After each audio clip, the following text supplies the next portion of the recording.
ದೆಹಲಿಯ ಪ್ರಧಾನಮಂತ್ರಿ ವಸ್ತು ಸಂಗ್ರಹಾಲಯಕ್ಕೆ ಮತ್ತೊಂದು ಗ್ಯಾಲರಿ ಸೇರ್ಪಡೆಯಾಗಿದೆ.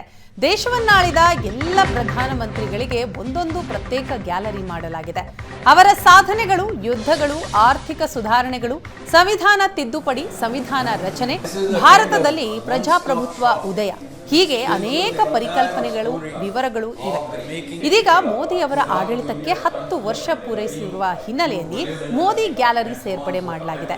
ಧಾರ್ಮಿಕ ಪರಂಪರೆ, ಆಂತರಿಕ ಭದ್ರತೆ, ರಕ್ಷಣಾ ಕ್ಷೇತ್ರದ ವರ್ಚುವಲ್ ಟೂರ್, ಭಾರತ ವಿಶ್ವಗುರು ಆದ ಬಗೆ, ಹೀಗೆ ನಾನಾ ವಲಯಗಳ ಪ್ರಗತಿ ಸಾಧನೆಗಳು ಉಲ್ಲೇಖ ಇದೆ. ಇವೆಲ್ಲಕ್ಕೂ ಆಧುನಿಕ ಟಚ್ ನೀಡಿರೋದು ಮತ್ತೊಂದು ವಿಶೇಷತೆಯಾಗಿದೆ. ಈ ಕುರಿತು ನಮ್ಮ ದೆಹಲಿ ಪ್ರತಿನಿಧಿ ಮಂಜು ವಾಕ್ಥ್ರೂ ಮೂಲಕ ವಿವರಣೆ ಕೊಟ್ಟಿದ್ದಾರೆ ನೋಡಿ. ಸಾಮಾನ್ಯ ವ್ಯಕ್ತಿಯೊಬ್ಬರು ಅಸಾಮಾನ್ಯ ವ್ಯಕ್ತಿಯಾಗಿ ಬೆಳೆದಿದ್ದಕ್ಕೆ ಬಹುದೊಡ್ಡ ಉದಾಹರಣೆ ಅಂದರೆ ನಮ್ಮ ದೇಶದ ಪ್ರಧಾನಿ ನರೇಂದ್ರ ಮೋದಿ ಅವರು. ನಾವು ಪ್ರಸ್ತುತ ಪ್ರಧಾನಮಂತ್ರಿಗಳ ವಸ್ತು ಸಂಗ್ರಹಾಲಯದಲ್ಲಿದ್ದೇವೆ. ಇತ್ತೀಚೆಗೆ ಈ ವಸ್ತು ಸಂಗ್ರಹಾಲಯಕ್ಕೆ ನರೇಂದ್ರ ಮೋದಿ ಅವರ ಗ್ಯಾಲರಿ ಕೂಡ ಸೇರ್ಪಡೆಯಾಗಿದೆ.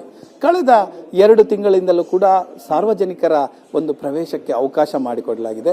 ಈ ಗ್ಯಾಲರಿಯಲ್ಲಿ ಏನೇನಿದೆ, ಅವರ ಸಾಧನೆಗಳು ಏನು, 10 ವರ್ಷದಲ್ಲಿ ಪ್ರಧಾನಿಯಾಗಿ ಮಾಡಿದ ಕೆಲಸ ಏನು ಅನ್ನುವಂಥದ್ದನ್ನ ನಿಮಗೆ ಒಂದೊಂದಾಗಿ ಇಂಚಿಂಚು ತೋರಿಸುವಂತಹ ಒಂದು ಪ್ರಯತ್ನ ಇದು. ಈಗ ಪ್ರಸ್ತುತ ನಾವು ನರೇಂದ್ರ ಮೋದಿ ಅವರ ಗ್ಯಾಲರಿಯಲ್ಲಿದ್ದೇವೆ.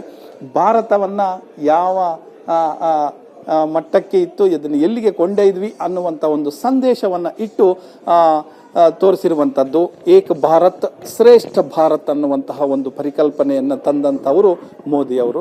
ಸೊ ಅವರು ತಂದಂತಹ ರೆವಲ್ಯೂಷನರಿ ಸ್ಟೆಪ್ಸ್ ಏನೇನೆಲ್ಲ ಆಯಿತು ಅನ್ನುವಂಥದ್ದನ್ನ ಒಂದೊಂದಾಗಿ ಇಲ್ಲಿ ವಿವರಿಸುವಂತಹ ಕೆಲಸ ಆಗ್ತಾ ಇರುವಂಥದ್ದು. ವುಮನ್ ಎಂಪವರ್ಮೆಂಟ್ ಹೇಗಾಯಿತು ಅನ್ನುವಂಥದ್ದನ್ನ ಸುಮಾರು ಹೆಚ್ಚು ಕಡಿಮೆ 3 ನಿಮಿಷ 35 ಸೆಕೆಂಡ್ಗಳ ಒಂದು ವಿಡಿಯೋದಲ್ಲಿ ಆದಂತಹ ಬದಲಾವಣೆಗಳನ್ನು ಮತ್ತೆ ತಂದಂತಹ ಕೆಲಸವನ್ನ ವುಮೆನ್ ರಿಸರ್ವೇಷನ್ ಬಿಲ್ಲಿಂದ ಹಿಡಿದು ಎಲ್ಲವನ್ನು ಕೂಡ ವಿವರಣೆ ಕೊಡುವಂಥದ್ದು ಮಾಡಲಾಗಿದೆ. ಅದೇ ರೀತಿ ಅವರಿಗೆ ಮತ್ತೊಂದು ಏನು ಅಂತ ಅಂದ್ರೆ abrogation of article 370 end of ಎನಿಮಾಲಜಿ.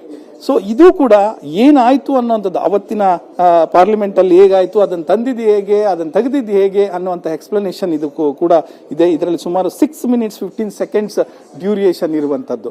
10 ವರ್ಷಗಳ ಸಾಧನೆಯನ್ನ ವಿವರಣಾತ್ಮಕವಾಗಿ ಯಾವ ಕ್ಷೇತ್ರದಲ್ಲಿ ಏನೇನು ಮಾಡಿದೆವಿ ಅನ್ನುವಂಥದ್ದು. ಈಗ ನಾವು ನಿಂತಿರುವಂಥದ್ದು ಎನ್ವಿರಾನ್ಮೆಂಟ್ ಗ್ಯಾಲರಿ, ಅಂದ್ರೆ ಎನ್ವಿರಾನ್ಮೆಂಟ್ ಕ್ಷೇತ್ರದಲ್ಲಿ ಮಾಡಿದಂತಹ ಕೆಲಸಗಳು ಏನು ಅನ್ನುವಂಥದ್ದನ್ನ, ಮತ್ತೆ ಅದಕ್ಕೋಸ್ಕರ ಮಾಡಿದಂತಹ ಪ್ರಯತ್ನಗಳು ಏನು, ಮತ್ತೆ ಅದು ಏನು ಅಚೀವ್ ಆಯಿತು ಅನ್ನುವಂಥದ್ದು ಗ್ಯಾಲರಿ ಬಿಂಬಿಸ್ತಾ ಹೋಗ್ತಾ ಇದೆ. ಅಂದ್ರೆ ಗ್ಯಾಲರಿ ಅಂದ್ರೇನೆ ಹಾಗೆ ಏನು ಕೆಲಸ ಆಗಿದೆ, ಔಟ್ಪುಟ್ ಏನಿದೆ ಅನ್ನುವಂಥದ್ದನ್ನ ಹೇಳುವಂತಹ ಒಂದು ಪ್ರಯತ್ನ.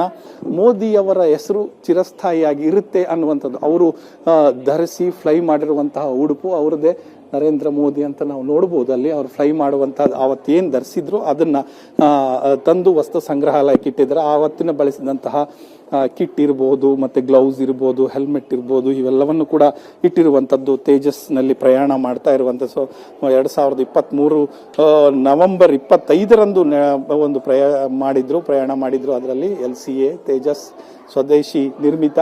ಮತ್ತೊಂದು ಅವರ ಆಸಕ್ತಿಯ ಕ್ಷೇತ್ರ ಏನು ಅಂತಂದ್ರೆ ಪ್ರೈಡ್ ಆಫ್ ಅವರ್ ಹೆರಿಟೇಜ್ ಅನ್ನುವಂಥದ್ದು.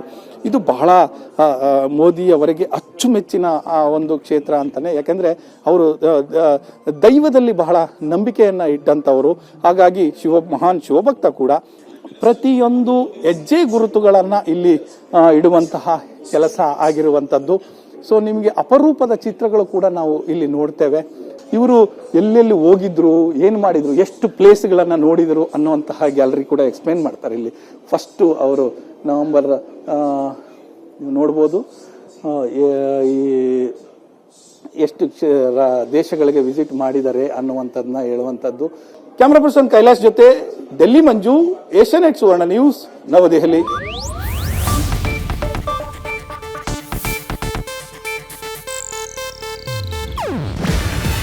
ಇದು ಏಷ್ಯಾನೆಟ್ ನ್ಯೂಸ್ ನೆಟ್ವರ್ಕ್ ಪ್ರಸ್ತುತಿ. ನೀವು ನೋಡ್ತಿದ್ದೀರಾ ಏಷ್ಯಾನೆಟ್ ಸುವರ್ಣ ನ್ಯೂಸ್.